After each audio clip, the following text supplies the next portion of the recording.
Hello and welcome to CTV News Across Canada for Wednesday, October 29th. We've got the top local stories from coast to coast, stories that affect you and the country. Thanks for joining us. It was supposed to be a reward for a job well done. Instead, it turned into a nightmare. They're caught in what's called the strongest storm on Earth. It's the yearly staff trip for Bradford bumper to bumper. They all thought Sandals Resort in Montego Bay sounded like a great vacation, and it almost was. They've been there since last Thursday. They were enjoying themselves on the beach. It was sunny, there was no wind, they'd get occasional little rain, but that's typical for those down in the islands. They had no idea or couldn't believe what we were telling them that was coming. They were checking on the internet, but they were like, there's nothing. Co-owner Mike McGraw and his wife were supposed to be there too, but an unexpected hip injury stopped them. They didn't want that to ruin the staff's good time, so they sent 6 and 2 of their wives. Guilt right now. I feel terrible that A, I'm not there to be with them because we planned the trip. McGraw has been trying to get them on another flight since Saturday. They even had tickets to come home yesterday, but that didn't happen. The airport in Jamaica shut down. Now his staff will have to hunker down and ride out the storm, leaving McGraw on the sidelines. Who do you reach out to at this point? You wait until the dust settles from the storm ending, and then you find out who and what they're going to do and to get people out. If the airports are ruined, what do you do? If there's no power, there's no communication. At this point, I can communicate. What happens when I can't anymore? So he'll have his eyes on this screen and his ear on this phone until his staff are home safe.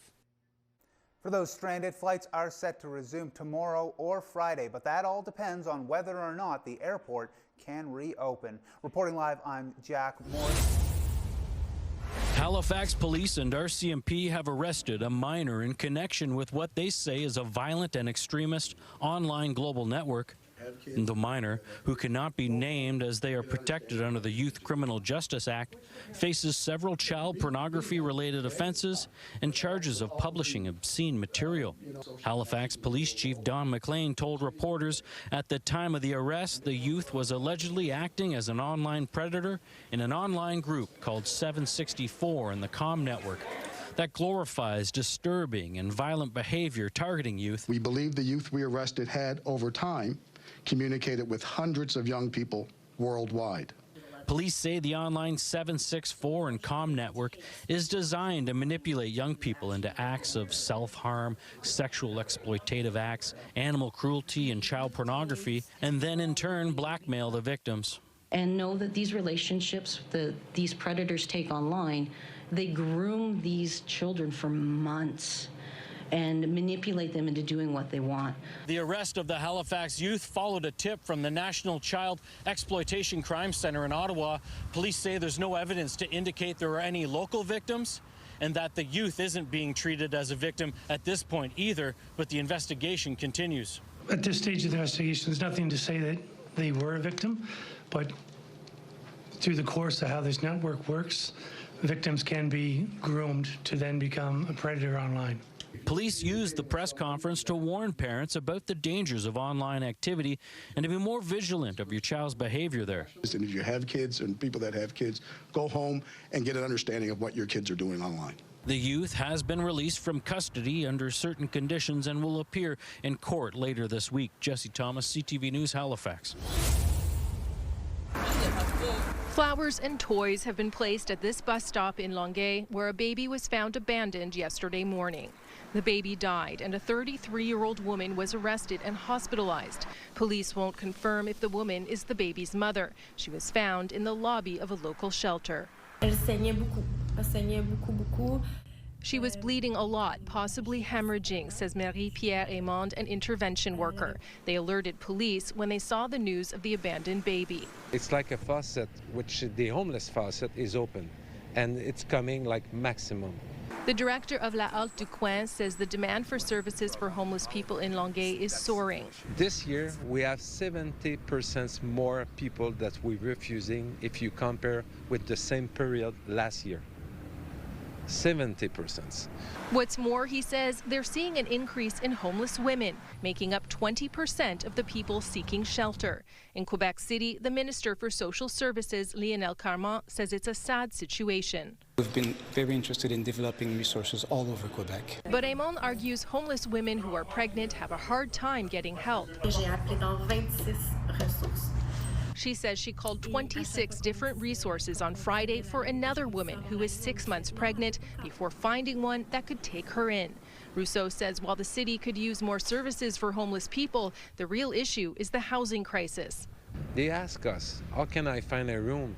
How can I find a place if I have $800 a month? And I know that people will say, oh, more than that, they maybe do drugs or alcohol. Some, yes, oh yeah, but a lot not. And it's poverty that we're talking about.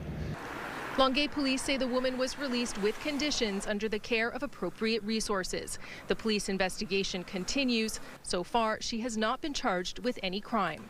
Angela Mackenzie, CTV News, Longueuil. Standing by her son's graveside, Kelly Cox has questions about what happened that led to his death.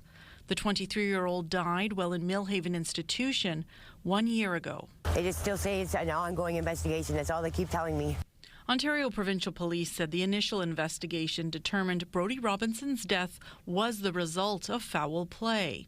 Cox says she checks in weekly for information and updates and gets the same response every time. Every time I call the Kingston Victim Services, every Monday I text her and she always responds back that there's no news. It's still an ongoing investigation. It's frustrating. Correctional Service of Canada directed inquiries about the investigation to Ontario Provincial Police.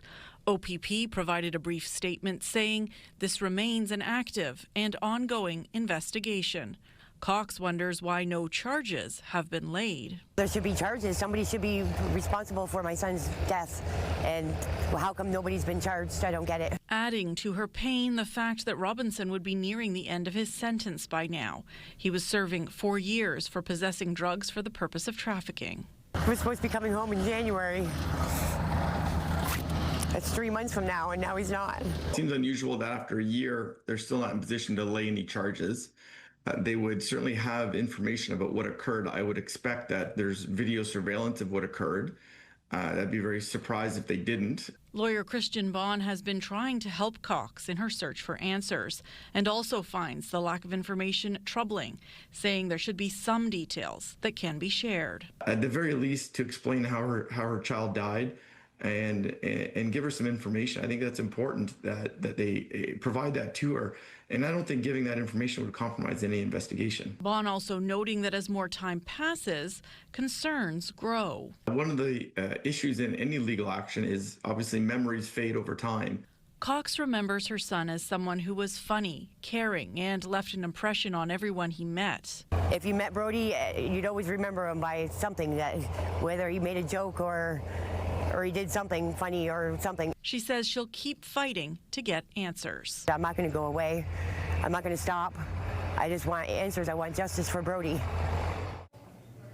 Cox and her lawyer are exploring the potential for a civil lawsuit, but again, they cannot move forward or prepare a statement of claim until they know more of what happened that day.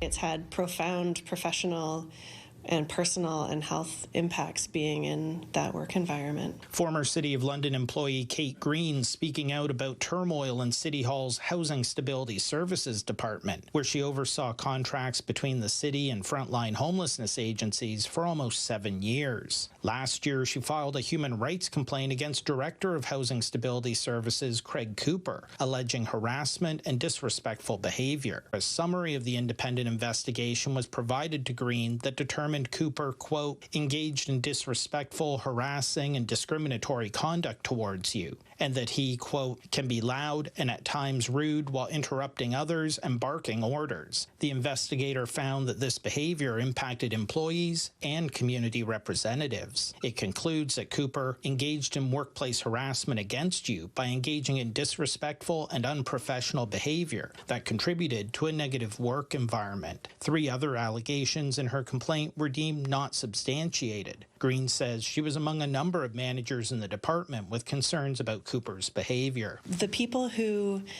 reported harassment are all gone now. That was not a full year ago, and all of the women who reported harassment have been pushed out in one way or another. They've either left because of the environment, they've been fired without cause, transferred, or are on leave. The summary of the human rights investigation was written on June 25th. So Green was shocked when a couple months later in September, she was called into a meeting with senior administration and human resources and fired. The agreement to release states that she was being terminated without cause. Absolutely, I think it was retribution. I think it was reprisal for speaking up about the harassment that not just me, but many women were experiencing, and I suspect continue to experience, but also having filed a complaint to the Pay Equity Commission. She was offered up to 6 months salary continuation, legal fees, as well as career transitioning. The city also offered a $5,000 lump sum if she dropped her claim made with the Pay Equity Commissioner. But Green turned down the initial offer as well as a subsequent proposal because they included non-disparagement clauses that she says would have kept her from speaking out about the workplace harassment. When women are pushed out and sign these agreements, they are isolated. They're isolated from each other. There's no peer support because you can't talk to anybody about it. You sign an agreement saying, I will never tell anyone what happened to me here. And it also protects bad actors. So it means the pattern isn't seen, and the people that should be held accountable are not held accountable, and you're bound to silence. In an email, Civic Administration states, quote, "We are not in a position to comment on any individual personnel matter. The City of London is committed to maintaining a workplace that is inclusive, respectful, and free from discrimination, and we follow established processes to address any concerns that are raised." The summary report sent to Green commits to implementing corrective and disciplinary action to support compliance. An external consultant would be hired to restore workplace norms and culture, and Cooper would be assigned a role outside the department until restoration efforts were complete. Earlier this month, Cooper's title appears on a council report as Director of Housing Stability Services, the same role he had when the harassment occurred. Green hopes that by telling her story, council will seek out a copy of the original report from the independent investigator, a document she herself has not seen. She also wants support offered to the current and past employees impacted by the harassment and for there to be consequences for those responsible. It seems, from my perspective, that the city went out of its way to protect senior leadership and completely neglected to provide any kind of support for the people who had been harassed. An interview request sent to Craig Cooper has yet to receive a response. Daryl Newcomb, CTV News. On Monday afternoon, around 4:25 p.m., first responders were dispatched to Wanapitei River in the area of Highway 537 and Astaire Road. The initial response was Greater Sudbury Fire Services Water Rescue. However, we do have a search and rescue unit as well as the ability to conduct a ground and aerial search. So officers responded from our K9 unit as well as our search and rescue team and patrol operations. They did an aerial search with our RPAS and then an extensive ground search in the area in order to look for the individual who had gone overboard. Information provided was that two individuals were in a small aluminum boat near the rapids when the boat tipped. They had gone into the water to dislodge a boat that was lodged in the rapids when one of the individuals fell overboard. The second individual did not go into the water and is safe. However, the 68-year-old man who did go into the water has not yet been recovered. The public is being asked to stay out of the area to allow officers to conduct the coordinated search. We are using the OPP helicopter as well as our RPAS. Officers are on foot. They are also using Argos and off-road vehicles. And then the OPP is searching underwater for the individual. So if you have any information or have a sighting, we ask that you contact police immediately. Police will continue to search for the missing man until he is located in good health, or the individual's body is recovered. Lindsay Alick, CTV News, Sudbury. It's a trip Kevin Hoadley has made many times before, only this time the view on shore is almost unrecognizable. As soon as we came across the front part where we usually see our cottage, that's when it kind of hit. This is actually a garden, and then that was the sauna again. What was once a cluster of family cottages on Birch Island, located on Bombs Lake, is now a pile of twisted metal and ash. You always kind of believe it cannot be true, and of course, walking along the site of really just ruin, you really know that it happened. Kevin and his family have owned property here for more than 30 years. My dad, anything I knew about building, he taught me, and he and I built this place. When he closed up for the season on October 19th, he had no idea goodbye would be for good. We left around 11 o'clock, 11:30 that day. 3 hours later, it was gone. A wildfire destroyed 4 cottages in total, 2 belonging to Kevin and his wife, 1 to their daughters, and another on the island. Fire crews managed to save 8 others. South Frontenac Fire Chief Delbert Blakeney says the blaze started in a barrel by someone ignoring the burn ban. I think there's a misconception that if you're burning in a barrel that it's contained and it's safe, but especially with windy conditions, the wind swirls and it blows the ashes up. No, this is the woodshed. And as the family sifts through what's left, it's hard to tell what was where. The rooms, the furniture, the memories, all buried in ash. But even in the wreckage, they've managed to find small sparks of light. Another survivor. Like this keepsake from their wedding 43 years ago, along with the unwavering support of their community. It's amazing the outreach from all the neighbors all over, mainland, on the island, everywhere. Bob Blake. It's Bob Blake. And amid the loss, it's that kindness helping them rebuild. It's been a labor of love, and it will be missed. And the family does have plans to build again on Birch Island, but at the moment they're still figuring out when and what that might look like. On this strip of Eglinton West, near the foot of the Allen, traffic at this recently rebuilt intersection often sits at a standstill. Right now, we're living in a traffic nightmare. Just 2 lanes allow these backed-up vehicles to merge onto the expressway. People have to sit here and wait through several turns. And the people who live in this neighborhood allege this gridlock could have been avoided with better planning. The problem is the city tried to save a little bit of money by reducing the on-ramp capacity, and they saved a bit of money, but they've caused absolute chaos. Chaos, this community group says, that was created when the city abandoned the original 4-lane on-ramp option that had been on the table to be built post-LRT construction. We did a Freedom of Information request and found a 2016 engineering report. And that report suggested and warned the city that this type of design would have failed. The city proceeded anyways, and now the community is suffering. The city telling CTV News that the 4-lane on-ramp design was discarded due to challenges with merge lengths and vehicle storage. Quote, further design work on a workable solution for a 4-lane on-ramp extending further north found that this solution would add significant complexities, costs beyond the project budget, and extend the work schedule beyond construction timelines. I think we can all see that it's a completely failed plan. Ellie Marks opened her Eglinton West boutique just as Metrolink started digging up the street for LRT work. After battling years of construction and its effect on business, she can't believe how bad the gridlock is on a reopened street. This is an area that people will avoid.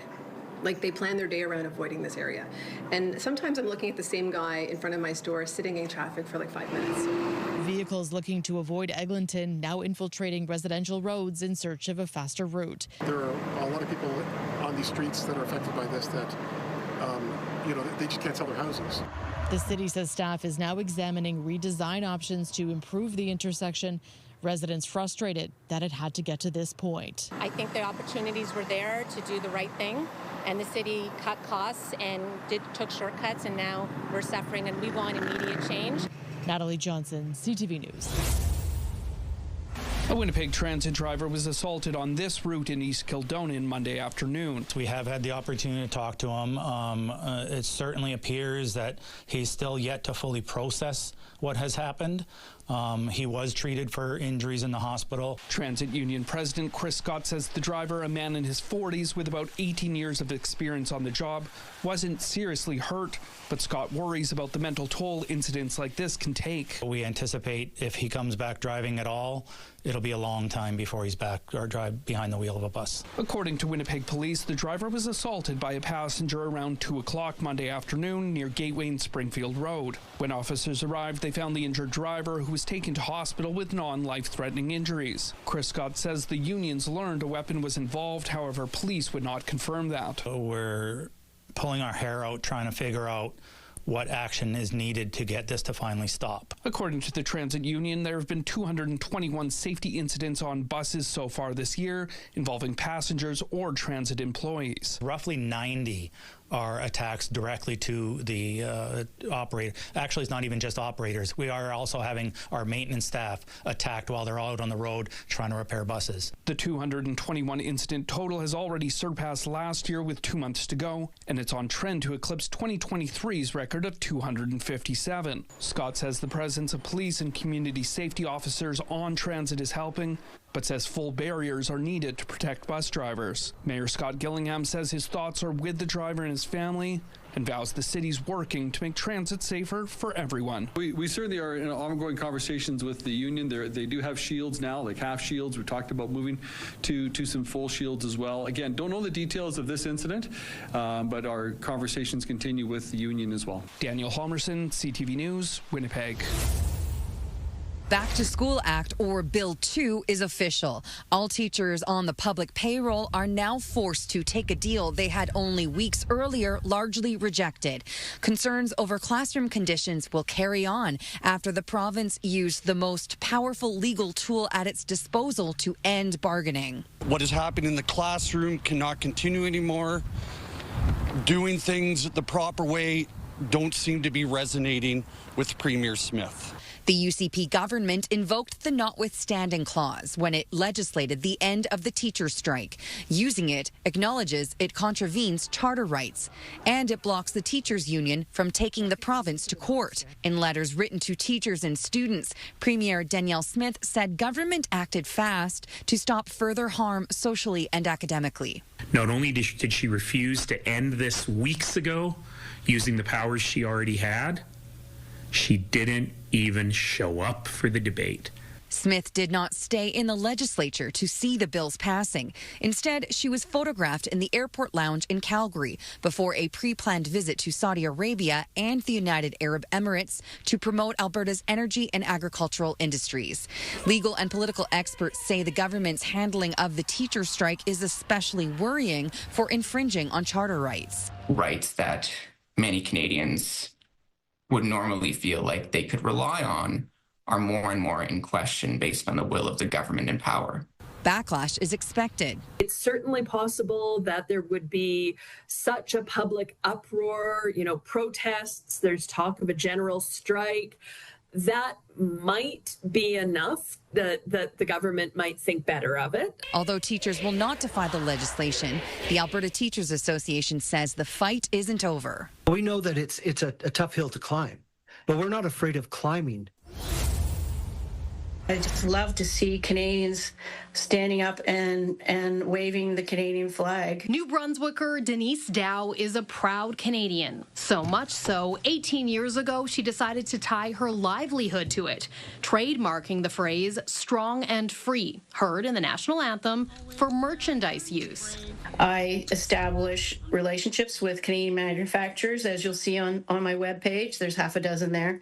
And they all provide the product, sell the product, and they pay me a royalty for the use of the logos. She says last week, people familiar with her brand began reaching out to tell her about the Alberta government's license plate plans. I talked to my trademark office, and the best case scenario is that we come to an agreement. Details of Dow's trademark include license plates of metal, so she believes charging a nominal fee is reasonable and has an idea of directing some money to an Alberta charity. I'm not looking for a battle. I want it to be a win-win. We've spoken to our lawyers about it. There's no copyright infringement. Let's be clear, this is the Alberta motto. It's on our crest. Alberta strong and free. While the Service Alberta minister insists there is no issue, this trademark lawyer says it could be argued in court. You know, even a public body like the provincial government can infringe a private trademark. However, Robert Nissen says the government could make a number of arguments. The number one, he says, would be saying this is ornamental use instead of trademark use. You can only buy them from a registry, from essentially agents of the government. And so it's not like you would pick a license plate because it says strong and free. In that case, he says Dow could argue this depreciates the value of her brand. She hopes it doesn't come to that. I just believe that, they would do the right thing. Nicole Weisberg, CTV News, Edmonton.